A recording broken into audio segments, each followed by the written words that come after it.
Ok, on est y part, c'est cool. C'est du verlan. C'est du verlan. Bonjour Ça veut Morgane. dire partir, excuse-moi. On y va. Attends. Ok, bonjour Morgane, merci d'être là. Condoléances. Est-ce que tu pourrais te présenter en quelques mots? Non. Très bien, très bien, très bien. Ça va plus vite. Mais tu as raison, tu as raison. On passe direct à l'essentiel. Je suis artiste, un peu touche à tout. Je fais du reportage, de la musique, des parodies, etc. Et en parallèle, une deuxième casquette de théologie. Voilà, donc je m'adonne à la religiosité.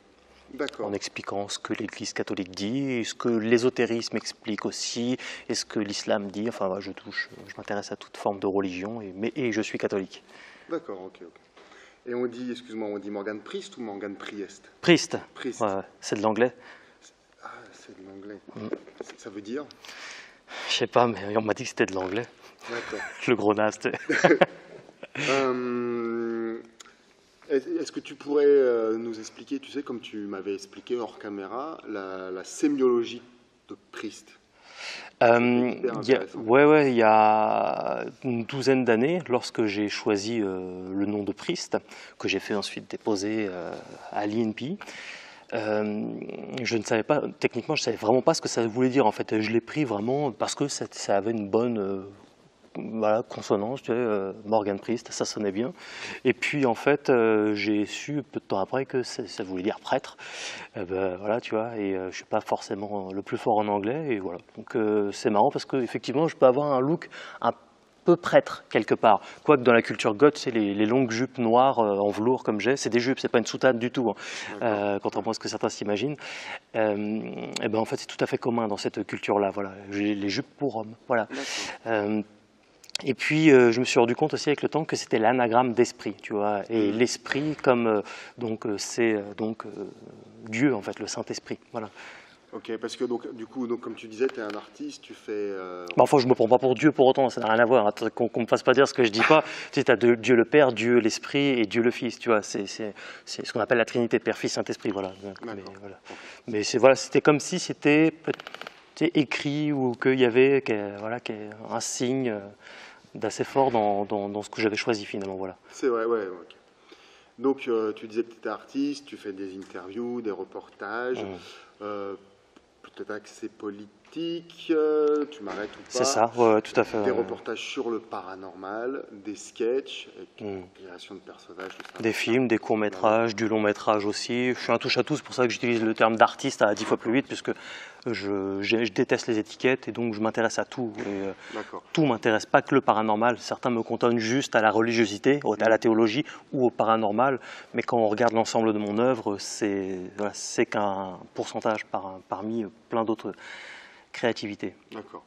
Et donc, une question qui doit brûler les lèvres de tous les internautes qui Bien sûr, regardent. bien sûr. Je ne sais pas quelle est cette question-là, mais j'en suis sûr. Qu'est-ce que tu fous sur un ring de catch sur le channel de l'école de Catchaya? Déjà, premièrement, je fais ce que je veux. Ouais, ça te fait rire, mais je fais ce que je veux. D'accord. Ceux qui ne sont pas contents, enfin, tu m'as très bien compris. Et deuxièmement, j'en ai aucune idée. Voilà, donc je suis désolé, je ne sais pas ce que je fais, je suis là. Voilà. Okay. Non, c'est parce que voilà, tu m'as contacté via Internet, via mon site, et donc tu es tombé sur certaines de mes créations.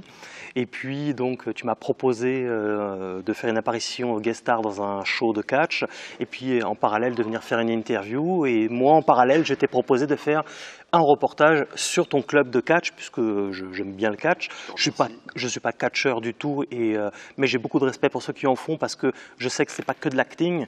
Acting, c'est un mot anglais, ça veut dire acteur, de la comédie. Comme si tu ne sais pas, tu me demandes, si tu as des questions, tu n'hésites pas à les poser. D'accord, ok, ça marche. Et pour toi, le catch, c'est quoi? C'est de l'acting, justement. C'est vraiment de la comédie, un réel jeu d'acteur. Faut pas faire de la fausse humilité en ce qui concerne les catcheurs. C'est réellement de la comédie. Au-delà de ça, c'est un sport à part entière, extrêmement dangereux. On l'a vu d'ailleurs tout à l'heure lorsque je filmais pour le reportage, un mec qui s'est... Et c'est très dangereux. Il y en a même qui meurent. Et pour les professionnels, je sais qu'ils signent des clauses en cas de mortalité, que la famille ne se retourne pas contre le catcheur qui peut tuer son adversaire. Voilà. Donc c'est autant de la comédie qu'un réel sport réellement dangereux. Et c'est très intéressant d'ailleurs de voir toutes les techniques, tu sais, lorsque tu tapes à côté, mais ça peut faire des dégâts quand même. Enfin voilà, c'est pas n'importe quoi, c'est vraiment un art à part entière. Ouais, c'est vrai. Et je suis très conscient aussi parce que, en tant que cinéaste, mais aussi, je suis un grand fan de l'Undertaker. Tu sais, l'année dernière, j'ai même acheté 2 DVD de l'Undertaker, mais c'est vraiment des années 90, tu sais, là où il était habillé avec des collants violets ou gris. Il n'y avait pas tout le look qu'il a aujourd'hui avec le vinyle ou le latex ou le cuir, ça j'aime pas trop. Mais à l'époque, il était vraiment beau, quoi, avec son vautour quand il apparaissait, des choses comme ça. C'est quand il était croque-mort. Ouais, c'est ça, ouais. Là, vraiment, c'était la classe. Et je suis de ces années-là, j'ai 38 ans. Oh putain, mon dos. Mais enfin, je ne les fais pas, je fais 37,5, je tiens à le signaler quand même pour ceux qui regardent. Quel bel homme. Merci. Ouais. C'est parce que j'ai mis de la laque. C'est les mèches, ça. Ouais. C'est la teinture. Oui, j'ai un cheveu là derrière qui fait toute la différence. Hein. Mais voilà, ouais, c'est l'Undertaker et Hulk Hogan, j'ai eu pas mal, j'aime bien ces personnages-là pour les showman qu'ils représentent. Il y a un côté de toi qu'on ne connaît pas assez, et pourtant tu me disais que sur ton channel Morgan Priest, YouTube, tu faisais des vidéos sur la... tu m'arrêtes si je me trompe, préparation physique, minuterie. Alors, déjà, Chanel, c'est de l'anglais, ça veut dire chaîne. Tu sais, le mec, il arrête pas, c'est la chaîne, tu sais pas, tu me demandes. Donc, parce que je vais restructurer ma question. Structure. Ouais. Là où on ne t'attend pas, c'est que tu as quand même une diète alimentaire, un entretien physique. Oui, d'ailleurs, je vais tomber la chemise pour montrer l'étendue de ton talent. Mais ça va, ça filme bien. Yes. Ouais, je m'entraîne, je fais du fitness, musculation, tout ça, stretch. J'entretiens mon karaté, j'ai 12 ans de karaté derrière moi, et de basket en parallèle, j'adore le basket. Donc c'est marrant, on est là où est le ring. Eh bien, c'est dans une salle de basket. Et d'ailleurs, c'est une bonne combinaison, tu vois, basket, le côté aérien et karaté. Ça permet vraiment de pouvoir engendrer certains coups de pied assez circulaires, assez, voilà, puis ça permet une mobilité assez importante. Voilà, donc aujourd'hui vraiment fitness, je m'entraîne dans une salle de sport tous les jours, une heure ou deux. Ouais, tous les jours, ouais, je m'entraîne 1 heure ou 2 à ma salle de sport, quasiment tous les jours, même parfois le week-end. Je prends le temps quand même de me reposer, je fais gaffe à mes nuits aussi, hein, tu le sais. Ouais. Pour moi, il me faut 8 heures de sommeil, pas 7 heures, 8 heures, tu vois. Je fais gaffe à ma diète, donc j'ai beaucoup de compléments alimentaires, de vitamines, de minéraux, d'oligo-éléments. Avant de dormir, tu vois, je vais prendre un peu de mélatonine, du magnésium, tu vois, 400 mg pour avoir une nuit plus réparatrice. Enfin, tu vois, je fais attention à plein de trucs comme ça. Ouais, je fume pas, je bois pas, et c'est un adepte de la culture goth qui te le dit. Bon, les goths, normalement, on les appelle, il y en a beaucoup qui fument, pas tous, hein, bien sûr, mais il y en a beaucoup qui fument, et on les appelle un peu les mon chéri, parce qu'en fait, c'est noir à l'extérieur, mais bourré d'alcool à l'intérieur, tu vois. Ils n'arrêtent pas de boire, ils ne peuvent pas s'empêcher. Bon, enfin voilà, quoi, tout n'est pas parfait, mais moi, je brise un peu ces codes-là de la culture goth saine, ça existe aussi, voilà. D'accord, oui. Et religieuse, et sportive. Et religieuse.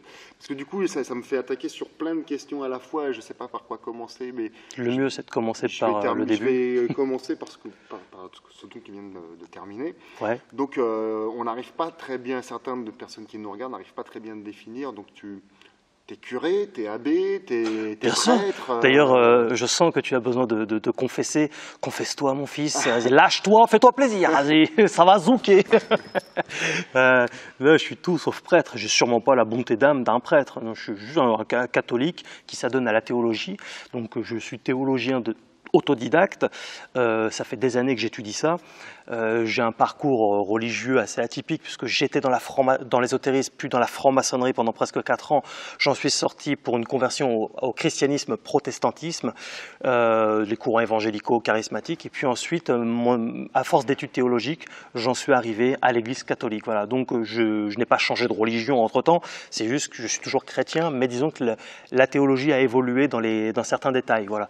Donc je ne veux pas trop entrer dans tout ça parce que ça n'intéresse peut-être pas tout le le monde, pour ceux qui suivent ton Chanel, ça veut dire chaîne, c'est de l'anglais. Et voilà, donc, mais non, je suis juste un catholique. Et puis d'ailleurs, il n'y a pas que la religiosité dans ma vie, quoi. Voilà, on voit bien, il y a le sport, il y a l'acting, le cinéma, le reportage, voilà. Parce que ouais, l'interview devrait durer des heures, parce que tu as... déjà, je voudrais dire que tu as beaucoup de succès sur Internet. Tu as beaucoup de succès sur Internet de par toutes ces choses que tu fais. Tu as interviewé Dieudo, tu as interviewé... Ouais, Alain Soral, ouais, ça fait des années que je les suis. Puis tous les ans, on se voit au Bal des Quenelles ou des événements comme ça. Donc effectivement, d'avoir ce type d'entourage-là, autant ça peut aider, autant ça peut ne pas aider. Hein. C'est à double tranchant. D'accord. Tu as beaucoup de succès aussi sur tout ce qui est enquête paranormale. Ouais. Avec la chauve-souris, où tu fais des enquêtes en solo. Ouais, principalement. De temps en temps, je prends quelqu'un, mais la plupart du temps, c'est effectivement solo. Et en deuxième lieu, une autre émission web qui s'appelle Paranormal Urbex avec un ami qui s'appelle David Garcia. Et voilà, donc ça, c'est pour la partie paranormale. Mais j'y amène un contenu théologique aussi dedans, ce qui est tout à fait innovant du coup. D'habitude, on voit toujours des gadgets qui sonnent, qui font bip bip, c'est un peu comme dans Ghostbusters.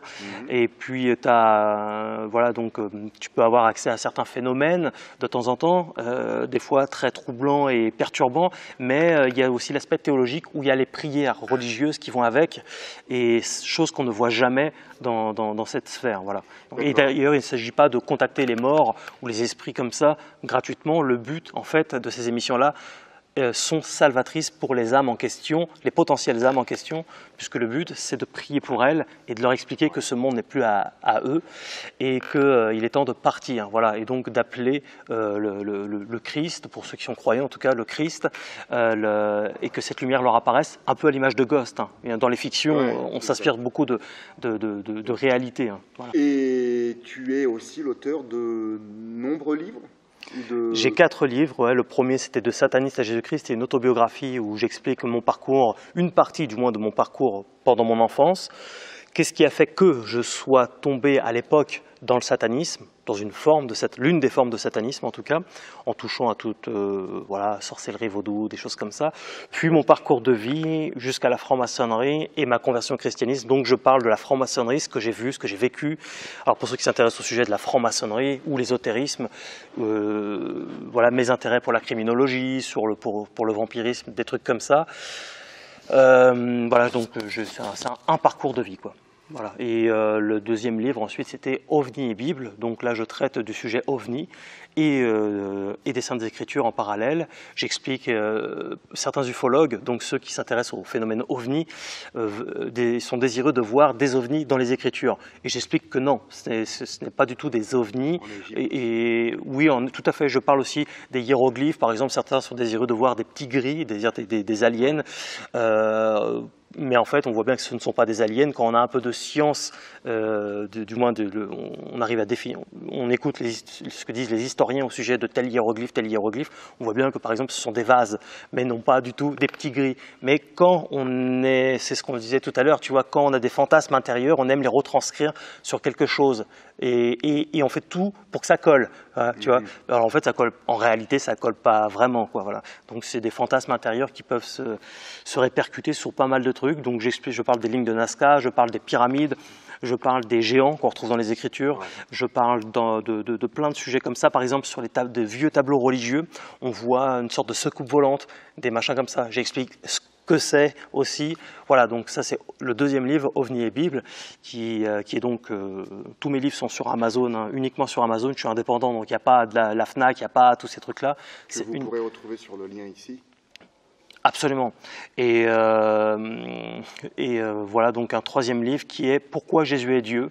Donc là, je parle de la divinité du Christ. C'est un sujet qui divise énormément au sein de toute forme de religion, où beaucoup ne comprennent pas, mais on voit bien que dans les Écritures, c'est assez clair et je l'explique de façon assez simple pour que ça soit abordable pour tous, tu vois. Donc le but, c'est vraiment de simplifier pour que même les plus humbles puissent comprendre.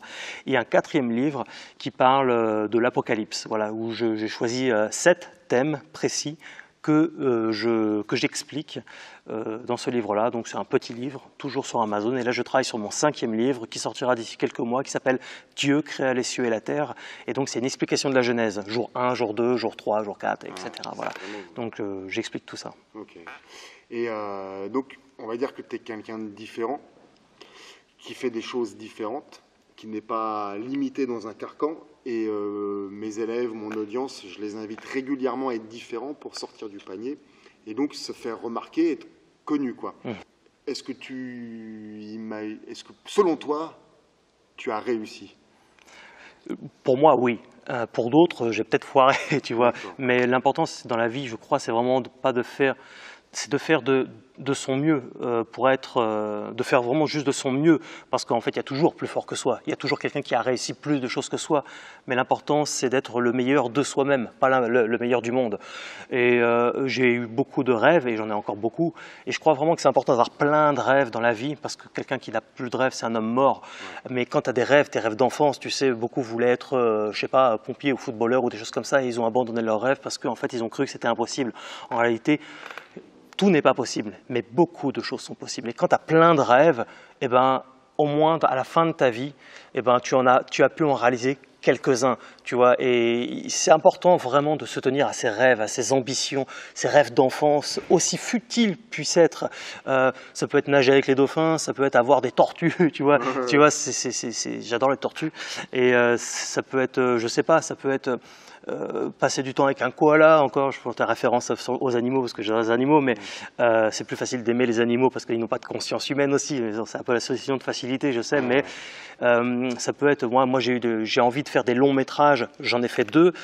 Petit budget, tu vois, je rêvais de Predator, tu vois, la créature Predator. J'ai fait faire par un cosplayer le costume. Alors, c'est pas le costume hollywoodien, mais il est pas mal quand même. Et j'ai fait un court métrage qui s'appelle Predator, avec certains effets spéciaux qui ne sont évidemment pas blockbusteriens, mais disons il y a beaucoup de cœur. Et je l'ai présenté au Festival de Cannes d'ailleurs. Il y a des concours là-bas au Festival de Cannes. Et en 2011, j'avais remporté le prix du meilleur réalisateur avec un court-métrage. Et puis donc ça avait glorifié mon ego parce que j'avais ce rêve-là de gagner un concours dans un prix à l'un des concours. Et puis donc 2011 à 2013, j'allais au Festival de Cannes pour présenter mes films, faire du relationnel, etc. J'ai rencontré beaucoup de stars, beaucoup de gens comme ça. Mais c'est aussi beaucoup de branlettes, hein. Tu vois, c'est beaucoup de promesses et ça se congratule beaucoup les uns les autres en se faisant croire que ce sont les maîtres du monde, alors qu'en réalité, la plupart sont des merdes. Mais donc voilà, je crois vraiment aussi que c'est important, je parle de ça parce que de ne pas attendre après l'autre, de ne pas attendre après un producteur ou quelqu'un qui va te dire « toi, tu as du talent, je vais te repérer ». J'ai vu des gens qui avaient un talent monstre, énorme, et qui n'ont aucune chance. Parce qu'en fait, ils ne font pas partie des bonnes communautés ou des bonnes sphères de pouvoir. Tu vois, quand moi j'ai réalisé plein de trucs de par moi-même, bien sûr on m'a aidé, parce que dans la vie on ne fait rien tout seul, on a toujours besoin des autres, et puis aussi des supporters qui sont là, mais disons que j'ai toujours été le déclencheur de mes rêves. J'ai voulu faire des films, alors je me suis sorti des doigts du cul pour le faire, et c'est bien beau de prier Dieu, et c'est bien de prier le Christ, le Seigneur, mais disons que aide-toi et le ciel t'aidera, tu vois, voilà. Il faut compter sur soi avant de compter sur les autres. Ouais, vraiment, ouais, il n'y a pas de secret, quoi. Alors, il y a des gens qui vont t'aider sur ce parcours-là, hein, mais quand tu crois vraiment en tes rêves, cette foi en tes rêves est communicatrice, et il y a des gens qui vont vraiment voir combien tu es déterminé, profondément déterminé, et persévérant, tu es focus sur ton objectif. Focus, c'est de l'anglais. C'est de l'anglais. Ça veut dire focaliser. Ça fait très intelligent quand je regarde le focus, justement, comme ça. Et voilà, donc il n'y a aucun secret, le travail. Il ne faut pas croire, même les gens aux États-Unis, il y a les sphères de pouvoir, il y a des lobbies, etc. Ça aide vachement, mais il n'y a pas que ça. Il y en a qui bossent énormément. Ils se lèvent tôt, ils se couchent tard, ils ne passent pas leur temps à dire « c'est de la faute de ça, c'est de la faute de cela, machin truc ». Ils travaillent quand même, les gars, quoi. C'est des monstres de travail et ils sont focalisés sur eux, sur leur vie. C'est pas des connards d'internautes, tu vois, qui restent sur Internet pour insulter les autres. Non, non, les mecs, ils travaillent dans leur vie, ils vont jusqu'au bout de leurs ambitions. Et c'est comme ça qu'on devient un grand homme. Alors, il n'y a pas de secret, c'est le travail. Et moi, tout ce que j'ai développé, et tu l'as vu, je crois, enfin, je ne veux pas te mettre des mots dans la bouche, mais je suis très focus sur ce que je fais, en parallèle du reportage que je fais ici. Je travaille sur le montage, etc. Donc, tu vois, sur les tiens, tu filmes pour nous. Ouais. Je pense toujours à mon audience et tout ça. Bien tiens, sûr. Un peu d'Instagram, tu vois. Je suis focus sur mon truc, quoi. Je m'occupe pas de Pierre-Paul Jacques et tout. Et tous ceux qui veulent réaliser leurs rêves peuvent en réaliser beaucoup, beaucoup, beaucoup, beaucoup. Même il ne s'agit pas, par exemple, pour quelqu'un qui veut devenir une star. Déjà, être une star en soi, ça ne veut rien dire. Si on cherche de l'amour, c'est peut-être qu'il y a un problème. Mais disons que pour l'amour de la créativité, on peut faire des grandes choses. On peut faire des films indépendants. Alors, bien sûr, ça n'aura jamais le même impact et la même qualité que des gros budgets américains ou même français. Ça chiffre en millions de dollars ou d'euros. Hein, voilà. Donc, il faut comparer le comparable. Mais quand même, on a quand même accès de la possibilité avec tu vois, une caméra, du petit matos, tu vois, des trucs comme ça, pour la possibilité de faire des films. Là, je parle du cinéma parce que moi, ça me regarde, mais disons qu'il y a toujours moyen. Des films, des shows, peu importe. Peu importe. Regarde, toi, tu es indépendant, tu t'es fait tout seul. Moi, tu m'as expliqué comment tu avais créé le club Aya.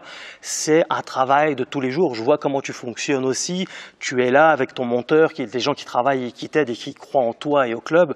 Tu t'es monté une équipe et de ce fait, tu engendres une jalousie et des détracteurs. Plus tu montes, plus tu réussis dans la vie et aux yeux du monde, plus tu as des détracteurs, ça c'est fatal aussi. Voilà. Aussi, ce qu'il faut comprendre, c'est qu'il n'y a pas que le positif dans la vie, il y a aussi le négatif. Et en même temps, si on relativise, on pense ça avec une certaine psychologie, le mal n'est pas vraiment le mal. En fait, le mal peut être bien parce qu'il t'apprend énormément. Sans le mal, on se comprendrait pour des dieux, on serait très orgueilleux, mais le mal est utile aussi, tu vois.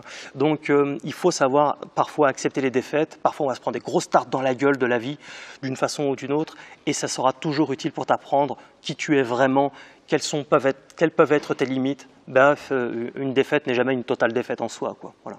Est-ce que tu penses avoir trouvé ta mission de vie, si tant est que tu en aies une Mission de vie de façon divine, je ne crois pas en avoir une. Dieu n'a pas besoin de moi. Dieu étant, par définition, pour les catholiques en tout cas, amour, il vient vers toi par grâce, pas parce que tu le mérites. Donc pas parce que je n'estime pas du tout avoir une mission. Quand j'estime le servir à travers la prédication, c'est parce que je le veux bien aussi.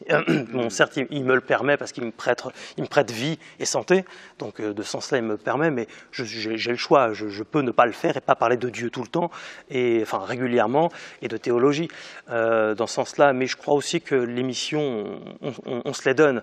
Si on attend toujours après le divin ou après à quelqu'un, tu crois que je devrais faire ci ou tu crois que je devrais faire ça, c'est que tu n'as rien compris à la vie. La question, tu te la poses à toi-même.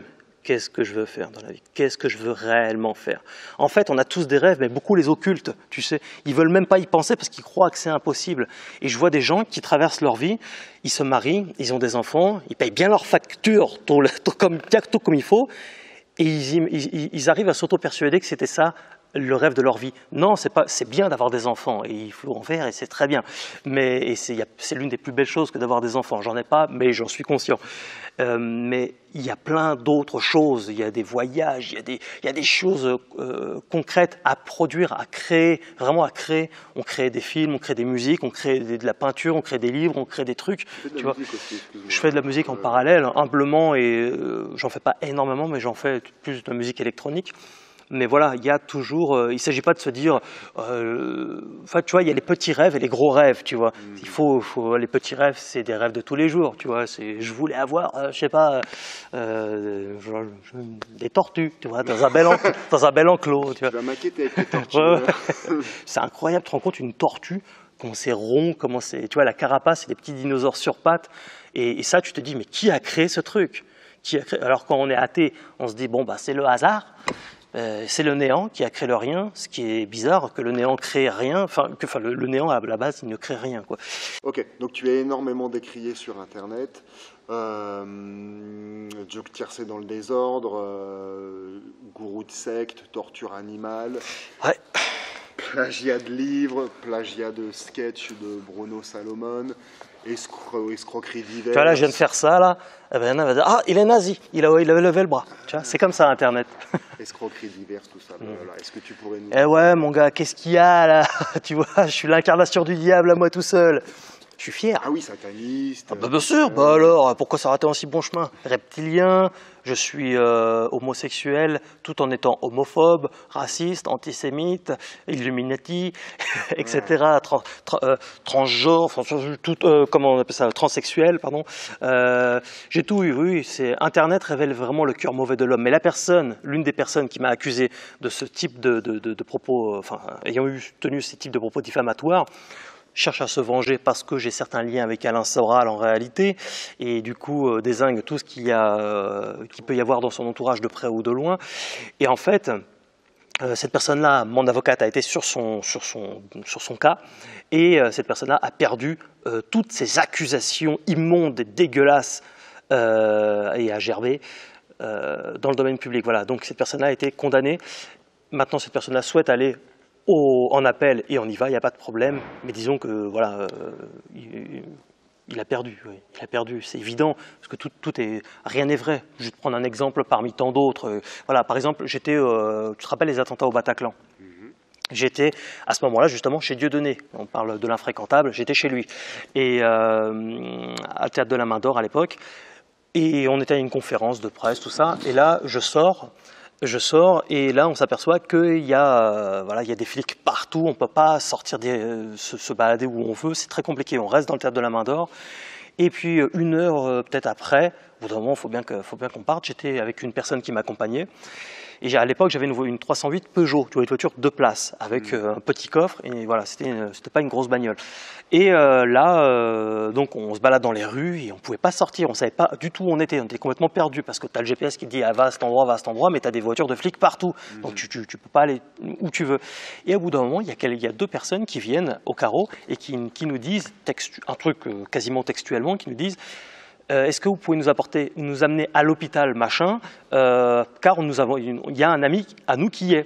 Alors moi je lui dis, bah non, vous voyez bien, je ne peux pas vous amener, il y a une personne à côté de moi, je ne vais pas la mettre dehors avec de potentiels djihadistes dans les rues et des flics partout, et puis en plus on n'habite pas là, on n'habite pas à Paris, je ne vais pas la foutre dans les rues, puis eux les amener à un endroit que je ne connais pas, et en plus voilà, j'avais réellement que 2 places, une voiture 2 places à cette époque-là. Eh ben, cette personne-là a fait croire que, pour me faire passer pour le mauvais chrétien, je ne dis pas que je suis un bon chrétien d'ailleurs, hein, il m'arrive d'être un très mauvais chrétien, j'ai mes failles, j'ai mes faiblesses, etc. Hein, donc voilà, être chrétien, techniquement, c'est aussi reconnaître qu'on a beaucoup de faiblesses en nous et que par extension, on a besoin d'être sauvé. Voilà, d'où la nécessité du sauveur qui est le Christ.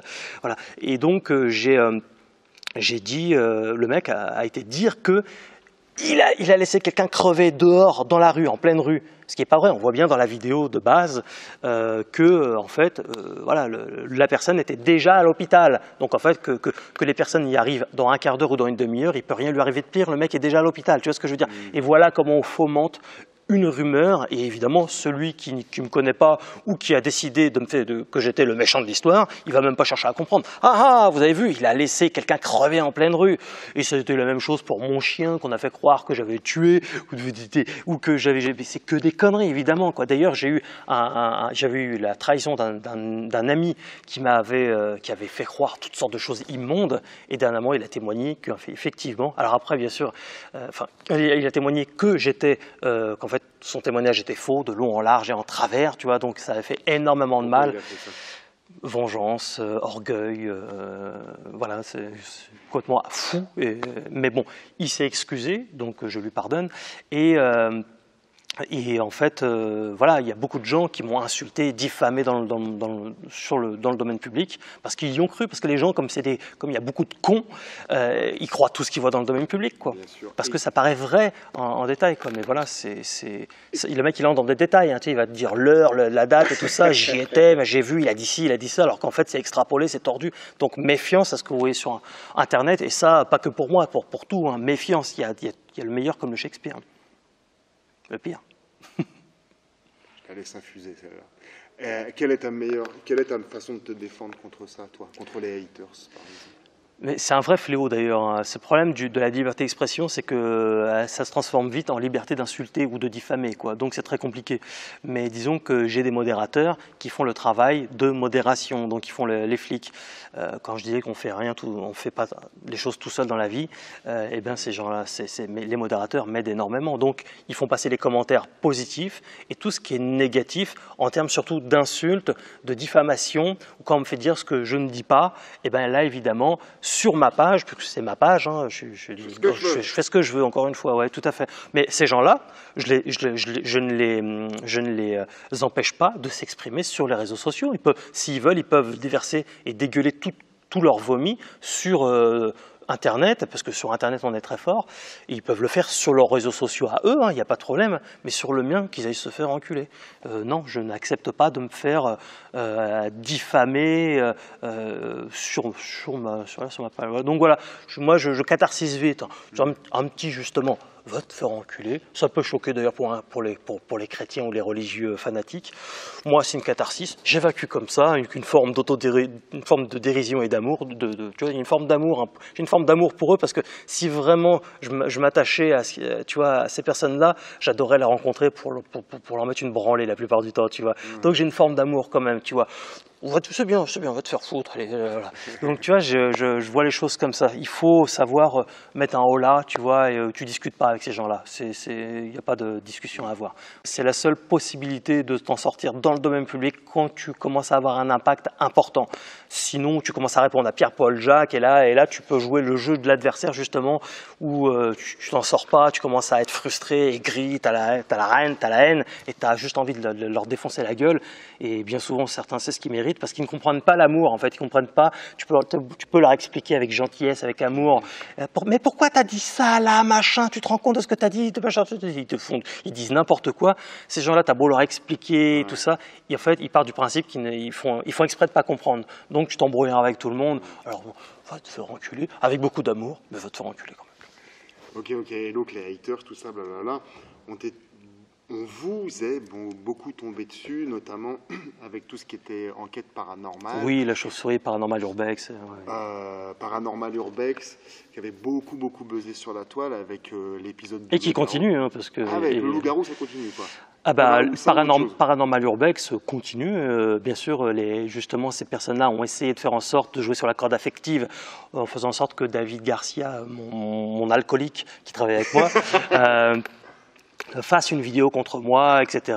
Comme il ne l'a pas fait, eh ben, ils l'ont diffamé aussi de son côté pour me détruire. Et puis inversement, certains aimeraient que je déteste mon pote. Et voilà, donc le but, c'est d'être plus fort que tout et que cette amitié qui nous lie soit vraiment authentique, réelle. Et d'ailleurs, dès qu'on s'est rencontrés, moi, je l'ai fait venir chez moi. Je l'ai contacté pour tourner Paranormal Urbex. Je lui ai dit, viens chez moi, je t'invite à bouffer, tout ça. On va parler d'un projet que j'aimerais, dans lequel j'aimerais que tu sois. Et il a accroché direct, et l'une des premières choses qu'on s'est dites, c'est on ne fait pas des vidéos l'un contre l'autre, tu vois, parce que c'est une mode, ça, c'est dénoncer, tu sais, la diffamation ou la délation, et c'est même rarement que de la délation, c'est souvent un mélange de diffamation et de délation, tu vois, c'est que ça prend un peu de vrai et du faux, tu vois, ça impacte tout ça, puis la personne qui voit ça dans le domaine public, elle se dit « Ah, bah c'est vrai, machin », parce que ça paraît vrai en apparence, quoi. Parce qu'apparemment, tu avais aussi demandé à Jerry, chasseur de fantômes. Alors, j'avais contacté 3 personnes, Gus DX, Jerry et David. Et puis, c'est David qui m'a répondu le premier, c'est peut-être par un hasard. Et puis voilà, il s'est avéré qu'on avait beaucoup de points communs, autant sur certaines idées politiques que sur le côté sportif aussi. Je suis désolé. C'est pas grave. Et je ferai une vidéo contre toi, puis voilà. Bah oui, c'est la mode, faut faire des vidéos. Si t'es pas content, te fais une vidéo, bande de tarés. Et voilà, donc c'est autant une aventure créatrice, parce qu'il y a un aspect créatif dans Paranormal Urbex, autant un aspect sur le surnaturel, où c'est des expériences de vie exceptionnelles, autant un aspect, l'aspect de l'amitié, et qui s'avère très compliqué, parce que quand les gens savent dans le domaine public que tu es heureux et que tu t'entends bien avec un pote, tout de suite, ah, vous êtes pédé, vous êtes ceci, vous êtes cela, machin, truc. Et ben, il faut pas que tu sois heureux. Du coup, ils vont inventer des rumeurs, ils vont inventer des informations. Morgan Priest a dit ça sur toi. Regarde, j'ai des captures d'écran. En fait, c'est des fausses captures d'écran. Hein. Regarde, là, on l'a eu au téléphone. Il a dit ci, il a dit ça, machin, truc. Il découpe l'audio et il lui balance pour faire croire que j'ai dit ci, j'ai dit ça. Regarde, et attouchement sur ton fils, sur ta fille, attouchement sur ce machin, truc, pédophile, machin. Tu vois, donc, ils vont très très loin et ils touchent souvent la cause soit des enfants, soit des animaux pour toucher les personnes dans le cœur. Ils visent l'émotion primaire, tu sais, basique, tu sais. Et ça marche bien. Généralement, quand tu parles de ça, les gens deviennent complètement aveugles. Il n'y a plus de discernement, il n'y a plus rien, tellement beaucoup sont cons. Il y a beaucoup de cons, hein, faut le dire. Hein. Dans toutes tes enquêtes, Dame Blanche, créature, comment on peut dire? Dites mythologique. Dites mythologique, loup-garou, démoniaque, créature démoniaque et des choses comme ça. Je me permets, à quand une licorne? Mais écoute, moi j'avais pensé aux zombies. Mais maintenant que tu me le dis, pourquoi pas? Non mais blague à part, je crois vraiment que dans tout ce qu'on appelle légende, folklore, il y a parfois, je dis pas toujours, hein, mais parfois une partie de réalité, tu vois. Le but c'est de comprendre là où s'arrête la réalité et là où commence le folklore, tu vois. Il y a énormément de témoignages pour ce qui est du loup-garou. On va parler du loup-garou parce que je sais que c'est l'un des épisodes qui t'a le plus marqué. Enfin, ouais, pour l'interview, je crois que je suis la voix majoritaire que les internautes ont plus retenu ça. Après, je peux me Pour ce qui est de Paranormal Urbex, l'un des épisodes qui aura eu le plus d'impact, c'est sans doute l'attaque du loup-garou et sa deuxième partie. Il y a eu 2 épisodes. Oui. Vous regardez, vous tapez Paranormal Urbex, loup-garou et vous trouverez. Donc effectivement ça peut prêter à rire et on peut en rire. Et moi, quelqu'un qui me dit c'est une fiction, c'est un fake, ça me pose pas de problème. Quelqu'un qui vient m'insulter et qui me dit t'es un enculé de faker, t'es ceci, t'es ça là d'un seul coup ça me fait moins plaisir. Et là évidemment les modérateurs font leur travail, mais moi ça me dérange pas qu'on prenne ça comme une fiction. Et d'ailleurs je le dis dans ces 2 émissions que je réalise, La Chauve-souris et Paranormal Urbex, je dis toujours au début fiction ou réalité, à vous de choisir. Ça ne me dérange pas que quelqu'un prenne ça pour une fiction du tout. Pour nous, c'est une réalité. Dans ce qu'on vit, c'est une réalité. Et chacun croit ce qu'il veut ensuite. On n'affirme rien. Tu vois, le but, c'est pas. De toute façon, une vidéo, c'est pas une preuve en soi. Un témoignage même n'est pas une preuve en soi. On ne peut que croire sur parole. Ou pas. Par contre, il y a des gens qui vivent la même chose que nous. Si on était les seuls à vivre ça, si j'étais les seuls à vivre des phénomènes comme ça, alors là, sur la Terre, il y a plein de gens. Toi-même, tu as vécu quelques petites expériences qui vont dans ce sens-là. Est-ce que tu te vois faire une vidéo pour témoigner de ce que tu as vécu? Pour te justifier. Voilà. Non, mais même toi, est-ce que tu te vois te témoigner, prendre la caméra et dire voilà, j'ai vécu tel phénomène potentiellement paranormaux, et c'est compliqué. Tout de suite, il y a des gens qui vont se foutre de ta gueule. Non, mais tu rêves complètement, tu batifoles. Et pourtant, imagine si tu avais filmé ces phénomènes-là et que tu le mets sur la toile, on va te dire tout de suite, ah, c'est un fake, alors que ce n'est même pas, tu vois. C'est pour ce genre de... Pardonne-moi. Oui. C'est pour ce genre de choses que tu te justifies pas. Si putain, je l'ai filmé ce fucking loup-garou. Ouais, moi je m'en amuse. Ou la Dame Blanche. J'ai toujours non, parce que je sais très bien que j'aurais beau dire n'importe quoi, si la personne part du principe que c'est un fake, c'est un fake. Mais c'est surtout pas dérangeant qu'on pense que c'est une fiction, que ce soit un film. Ça me dérange vraiment pas, vraiment.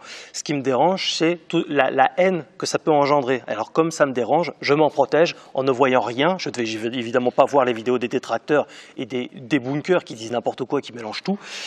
Enfin, je suis déjà tombé sur 2-3 arguments vite fait, donc voilà, je sais de quoi il s'agit, mais je ne regarde pas ça, tu vois, évidemment. Et non, la pire des choses serait qu'on me boycotte, c'est-à-dire qu'on n'aille pas voir mes vidéos. Ça, par contre, ça serait... voilà. Non, mais disons que même si les personnes mal intentionnées voulaient vraiment me faire chier, il faudrait ne surtout pas me faire de vues. Alors que la personne, le détracteur qui vient et qui me fait des vues, c'est le mec qui n'a rien compris. Mais pauvre con, tu es en train de me faire des vues, tu es en train de me faciliter la vie, quoi. Voilà, parce qu'en plus, en faisant des vidéos contre moi, tu me fais de la pub. Et il y a des gens qui voient bien qu'en fait, c'est complètement absurde, vos arguments, et que ça ne tient pas. Tous ne sont pas dupes non plus. Mais voilà, donc, il y a beaucoup de gens, tu vois, quand il s'agit de loups-garous, et pas des loups-garous, il y a des témoignages qui remontent même avant Jésus-Christ. Donc, une paire d'années, tu vois. Il y a des témoignages à travers le monde de ce type de créatures. Alors, je ne sais pas si tu connais ce qu'on appelle la cryptozoologie. Oui. C'est la science donc des créatures qui ne sont pas répertoriées officiellement. Et pourtant, il y a des témoignages qui vont dans ce sens-là, comme le Bigfoot, par exemple. Alors, certains diraient, il n'y a pas de preuves. il n'y a peut-être pas de preuve scientifique, mais en tout cas, il n'y a pas de preuve que ça n'existe pas non plus, tu vois. Et il n'y a pas de preuve qu'il ne puisse pas exister en France. Par exemple, il y a la bête d'Orléans qui a existé il y a quelques temps, quelques siècles. Il y a aussi eu la bête du Gévaudan, des choses comme ça. Ouais. Donc, on n'a pas de preuve que ce n'est pas un loup-garou, mais on n'a pas de preuve que c'en est un non plus, tu vois. Donc, c'est facile de...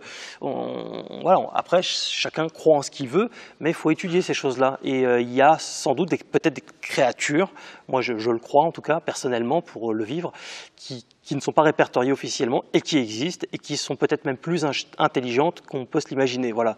Donc, ce que je peux te répondre par rapport à ça. Mais des phénomènes de dame blanche, tu parlais de dame blanche, on a eu, vous tapez dame blanche paranormal urbex, on a eu un phénomène de dame blanche. On n'est pas les seuls à vivre ça. Si on était les seuls, à la limite, on pourrait se poser des questions. Mais on est loin, très loin d'être les seuls. Des phénomènes de dame blanche, il y en a partout et ce, à travers le monde. C'est souvent des dames blanches parce que femme au volant, mort au tournant. C'est la petite partie misogyne de faire plein d'amis maintenant. Puis voilà. C'est bien. On arrive vers la fin de cette interview. Ouais. Est-ce que tu aurais un mot de la fin, quelque chose à dire Merci pour ton accueil déjà. Merci à toute ton équipe pour la gentillesse dont vous faites preuve. Voilà, je suis choyé. Et puis aussi, merci à mon audience de toujours être fidèle au poste et ceux qui veulent me soutenir également financièrement parce que évidemment on ne fait rien sans pognon. C'est le nerf de la guerre absolument. Donc pour participer à mon œuvre, mon association Morgan Priest, il y a donc toutes les informations sur mon site, rubrique offrande. Possibilité de faire des dons sur PayPal ou via directement le compte de l'association pour m'aider dans mes déplacements, dans la production, le matos, etc. Voilà, enfin, évidemment, tous les tournages reviennent, coûtent quelque chose. Rien n'est gratuit. Je sais que les gens sur Internet sont habitués à la gratuité des vidéos et puis voilà, c'est l'usine pour eux, ils font même pas attention à ça, mais les créateurs ont besoin forcément de fonds. Je ne suis pas le seul. Tous les créateurs et qui ne font que ça ont besoin de fonds. On paye bien une redevance télé voilà, donc on peut financer nos artistes préférés aussi. Et vraiment une double conclusion, qu'est-ce que tu pourrais dire à notre audience, quelque chose de motivant dans le succès, dans la persévérance, dans le sport, dans la nutrie, qu'est-ce que tu pourrais leur donner, quelque chose de valeur ajoutée? Démerdez-vous. Bon courage. Non, ce que je pourrais dire, c'est que, comme je le disais tout à l'heure, c'est une répétition, mais la répétition est œuvre de pédagogie. Croyez en vos rêves. Mais je ne parle pas de rêves débiles, tu sais, aller sur la Lune, quoique c'est possible, mais des rêves réalisables. Et mettez tout en œuvre pour y arriver. On peut tous se trouver des excuses. C'est comme le trou de balle, on a tous des excuses. Tu vois. Ça, c'est facile. Mais par contre, mettre toutes les choses en œuvre réellement pour réaliser ses rêves. Toi, par exemple, tu avais le rêve de créer une école de catch et tu as réalisé ce rêve et tu as accompli ce rêve énorme, quoi. Et c'est pas rien et c'est pas mince à faire, voilà. Donc c'est du travail, mais il n'y a pas de secret. Il faut travailler. Même si on se prend une porte dans la gueule, eh ben, on continue quand même et ça va être dur. Et parfois on va pleurer, et parfois vraiment on va être à terre et il y aura un genou à terre, mais l'important, c'est pas le nombre de coups qu'on se prend dans la gueule, c'est le nombre de coups qu'on peut encaisser tout en continuant d'avancer. Rocky. Plagiat. La preuve qui plagie Rocky, vraiment. Et même pour citer Stallone dans, je crois, Over the Top, le monde, jamais il te fera le moindre cadeau, et ça, faut que tu le comprennes. Si tu veux la médaille, tu dois la mériter, mais ça, c'est pour tout pareil. Pour la famille, puisque la famille, c'est quand même la chose la plus importante dans la vie, et les amis, mais ça marche dans tout, quoi, dans tous les rêves. Créer, s'organiser, et créer des contacts, faire des relationnels, et c'est comme ça qu'on va loin dans la vie. Les relations, le contact, et les rêves, et s'y tenir, et la motivation est très communicatrice, c'est un peu comme la dépression. Quand l'entourage, tu sais, comme moi je reprends l'exemple du basket, puisque j'adore le basket, tu vois, quand tu joues avec des nuls, eh ben tu restes nul, en tout cas tu t'améliores pas beaucoup, mais quand tu t'entoures de bons, de gens cultivés, spirituels même, avec du talent, des fois tu vas te sentir écrasé par le poids de leurs connaissances, tu vas presque ton ego est touché, tu te dis putain je suis pas comme lui, ah là là là là, et en fait ça t'élève réellement, quoi. Donc s'entourer de bonnes personnes, de personnes intelligentes, cultivées et créatives, et ces gens-là même indirectement vont t'élever, et on fait tous ensemble, et il n'y a pas de secret, on fait rien seul. Je terminerai là-dessus. Il y a beaucoup de choses à dire. Ouais. Merci Morgan Priest, copyright. Je t'en supplie, toutes mes condoléances distinguées. C'est anglais. C'est de l'anglais, tout à fait. Merci beaucoup.